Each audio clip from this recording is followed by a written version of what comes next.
ground floor di kawasan parking Mara ni. Yang depan ada Uptown ni, Mula Mara. Okay, di ground floor kita ada setup untuk restoran, sesuai untuk F&B lah.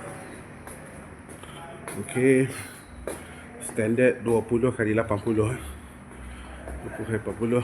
Ada sinki setup semua, dan ada bilik satu setup, dan ada toilet lah, toilet standard lah. Okay, alright, this all semua boleh buka. Dan kita ada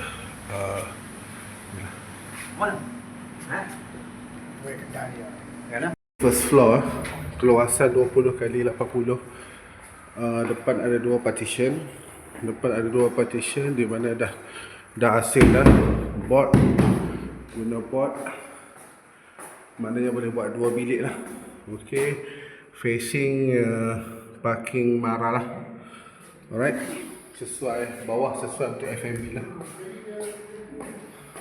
Okay, dua partition bilik yang sama, saya rasa sama luas. Okay, ni wiring semua dia dah buka. Okay, so itu biasa tak apa. Alright, lampu very nice lampu.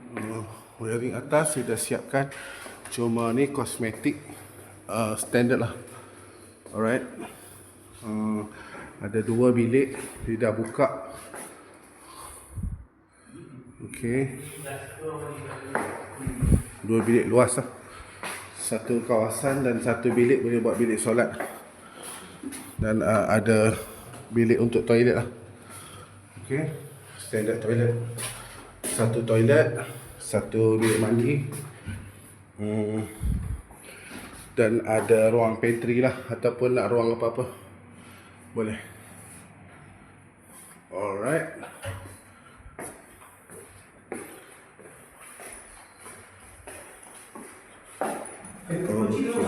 the second floor of the building, berkeluasan 20 kali 80 juga.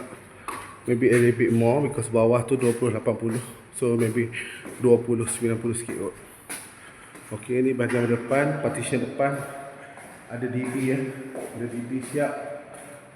Wiring kat luar. Okay, facing Mula Mara, dan ada juga okay, dan bahagian belakang, bahagian tengah kosong. Bahagian tengah kosong, dan paling rare sekali ada area wuduk. Maybe dia buat solat kat sini, ataupun area sini ada solat, dan toilet macam biasa. Dua toilet lah, macam bawah tu lain. Bawah ada tempat mandi saja. Okay, dan ada wuduk area.